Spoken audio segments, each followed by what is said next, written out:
67वें बैलन डी ओर पुरस्कार 2023 फ्रांस की राजधानी पेरिस में आयोजित किए गए। बैलन डी ओर पुरस्कार फुटबॉल के क्षेत्र में दिया जाने वाला सर्वोच्च पुरस्कार है, जिसे फुटबॉल की सर्वोच्च संस्था फीफा द्वारा प्रदान किया जाता है। बैलन डी ओर पुरस्कार 2023 में सर्वश्रेष्ठ पुरुष फुटबॉलर लियोनेल मेसी को चुना गया है। ये अर्जेंटीना के खिलाड़ी हैं। वहीं सर्वश्रेष्ठ महिला फुटबॉलर की बात करें तो स्पेन की एटिना बोनमाटी को फीफा द्वारा 2023 के लिए सर्वश्रेष्ठ महिला फुटबॉलर के रूप में चयनित किया गया है। यहाँ पर यह लिस्ट दी हुई है जो बहुत ज्यादा हमारे काम की नहीं है। हमें यही दो विजेताओं के नाम याद रखने हैं। पहला पुरुष फुटबॉलर लियोनेल मेसी को चुना गया है और महिला फुटबॉलर एटिना बोनमाटी को चुना गया है। अब बात कर लेते हैं फ्रांस की, जहां पर बैलन डी ओर पुरस्कार 2023 का आयोजन किया गया था। फ्रांस यूरोप का एक बहुत ही प्रमुख देश है, जिसकी असली सीमाएं Belgium, Luxembourg, Germany, Switzerland, Italy, Monaco, Andorra और स्पेन देश के साथ लगती हैं। फ्रांस की मुख्य भूमि के अतिरिक्त इसकी बहुत सारी ओवरसीज टेरिटरीज इधर उधर फैली हुई हैं। इनमें से सबसे इंपॉर्टेंट ओवरसीज टेरिटरी है फ्रेंच गुयाना। फ्रेंच गुयाना दक्षिण अमेरिकी महाद्वीप के उत्तर पूर्वी क्षेत्र में अवस्थित है। बहुत से लोग फ्रेंच गुयाना को एक अलग देश के रूप में मानते हैं, लेकिन ये अलग देश नहीं है, फ्रांस का ही एक ओवरसी टेरिटरी है। तो आप ये फैक्ट जरूर याद रखिएगा कि फ्रेंच गुयाना, जो कि दक्षिण अमेरिकी कॉन्टिनेंट पर अवस्थित है, एक देश ना होकर फ्रांस का ही एक ओवरसी टेरिटरी है। फ्रांस के आसपास अवस्थित जलराशियों की अगर बात करें तो इसके दक्षिण में मेडिटेरियन सी अवस्थित है, जिसे भूमध्य सागर के नाम से भी जाना जाता है। पश्चिम में अटलांटिक ओशन अवस्थित है। अटलांटिक ओशन का ही एक पार्ट है सेल्टिक सी, जो फ्रांस के उत्तर पश्चिमी क्षेत्र में अवस्थित है। यहाँ पर बिस्के की खाड़ी अवस्थित है। बिस्के की खाड़ी अटलांटिक ओशन का ही एक भाग है। इंग्लिश चैनल फ्रांस के उत्तर में अवस्थित है और इंग्लिश चैनल के पूरब में स्टेट ऑफ डोवर अवस्थित है। डोवर जलसंधि अर्थात डोवर स्टेट इंग्लिश चैनल का ही एक भाग है और डोवर स्टेट के पास इंग्लिश चैनल की चौड़ाई सबसे कम है। डोवर स्टेट यूनाइटेड किंगडम और फ्रांस को एक दूसरे से अलग करता है, वहीं इंग्लिश चैनल और नॉर्थ सी को आपस में जोड़ता है। फ्रांस की कुछ प्रमुख पर्वतों और नदियों के बारे में बात कर लेते हैं तो यहाँ के दक्षिण पश्चिम में पायरेनीज पर्वत श्रृंखला अवस्थित है। यह पर्वत श्रृंखला फ्रांस और स्पेन के बीच में सीमा का निर्धारण करती है। इन्हीं पायरेनीज पर्वत श्रृंखला में एक स्थलबद्ध देश अवस्थित है, जिसे एंडोरा के नाम से जाना जाता है। एंडोरा देश फ्रांस और स्पेन के मध्य पायरेनीज पर्वत श्रृंखला में अवस्थित है। पायरेनीज पर्वत श्रृंखला से ही गिरोने नदी निकलती है। यह नदी गिरोंडे एस्चुरी में जाके अपने जल को प्रवाहित कर देती है। गिरोंडे एस्चुरी बे ऑफ बिस्के अर्थात बिस्के की खाड़ी का ही एक हिस्सा है।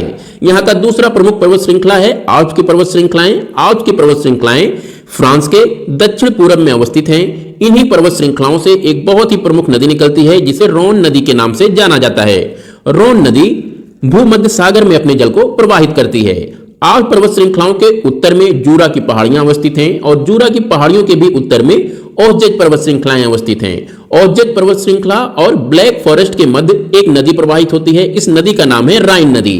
राइन नदी जर्मनी और फ्रांस के बीच में सीमा निर्धारण करते हुए नॉर्थ सी में अपने जल को प्रवाहित करती है। यहां पर ध्यान दीजिएगा कि ब्लैक फॉरेस्ट एक पर्वत श्रृंखला है जो कि जर्मनी में अवस्थित है और ओज़ेज पर्वत श्रृंखला मुख्य रूप से फ्रांस में अवस्थित है। इन्हीं दोनों पर्वत श्रृंखलाओं के मध्य राइन नदी प्रवाहित होती है और यह नदी फ्रांस और जर्मनी के बीच में सीमा का निर्धारण भी करती है। यह फैक्ट काफी इंपॉर्टेंट है। कई बार पूछा गया है कि ब्लैक फॉरेस्ट किस देश में अवस्थित है, तो इसका उत्तर हो जाएगा जर्मनी। ये आप ध्यान रखिएगा। यहाँ का एक बहुत ही इंपॉर्टेंट पठार है जिसे सेंट्रल मासिव के नाम से जाना जाता है। इस पठार से एक नदी निकलती है जिसे लोयरे नदी के नाम से जाना जाता है। लोयरे नदी भी अपने जल को बे ऑफ बिस्के अर्थात बिस्के की खाड़ी में प्रवाहित करती है। यहाँ की एक अन्य प्रमुख नदी है सीन नदी। सीन नदी के किनारे ही फ्रांस की राजधानी पेरिस भी अवस्थित है। फ्रांस की प्रमुख नदियों को याद रखने के लिए आप गर्ल्स कोड का यूज कर सकते हैं। यहाँ पर जी का मतलब हो गया गैरोन नदी, आर का मतलब हो गया रोन नदी और राइन नदी, एल का मतलब हो गया लोयरे नदी और एस का मतलब हो गया सीन नदी। तो इस प्रकार से आप गर्ल्स कोड का यूज करके फ्रांस की प्रमुख नदियों को याद रख सकते हैं। बात कर लेते हैं अपने दूसरे करंट अफेयर्स की। तो यहां से आपको याद रखना है कि केरल अपने सभी 14 जिलों में हॉलमार्किंग केंद्र स्थापित करने वाला भारत का पहला राज्य बन गया है। इन हॉलमार्किंग केंद्रों का उद्घाटन उपभोक्ताओं के लिए सोने के आभूषण की गुणवत्ता और विश्वसनीयता सुनिश्चित करने की दिशा में एक महत्वपूर्ण कदम है। ध्यान रखिएगा कि हॉलमार्किंग आभूषणों, कलाकृतियों, सर्राफा और सिक्कों में कीमती धातु की अनुपातिक सामग्री के सटीक निर्धारण और आधिकारिक रिकॉर्डिंग को सुनिश्चित करने में एक महत्वपूर्ण उपकरण के रूप में कार्य करती है। बात कर लेते हैं केरल की, तो केरल भारत का एक दक्षिणी राज्य है जिसकी राजधानी तिरुवनंतपुरम है। केरल के पूर्व में पर्वत श्रृंखलाएं अवस्थित हैं। इन पर्वत श्रृंखलाओं को पश्चिमी घाट पर्वत श्रृंखला के नाम से जाना जाता है।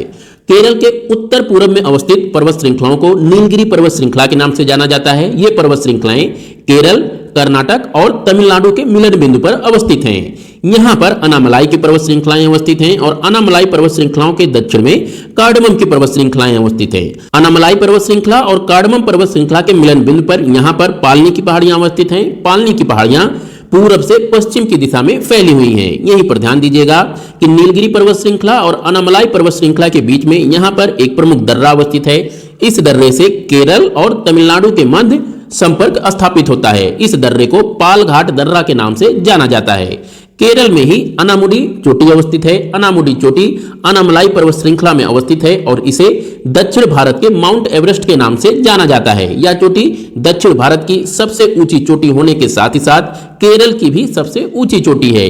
केरल में ही मुन्नार नामक एक हिल स्टेशन अवस्थित है। यह हिल स्टेशन अपने चाय बागानों के लिए काफी जाना जाता है और इसे दक्षिण भारत के कश्मीर के नाम से भी जाना जाता है। यहीं पर ही वायनाड नामक हिल स्टेशन भी अवस्थित है। यह हिल स्टेशन अपने चाय और कॉफी के बागानों के लिए काफी प्रसिद्ध है।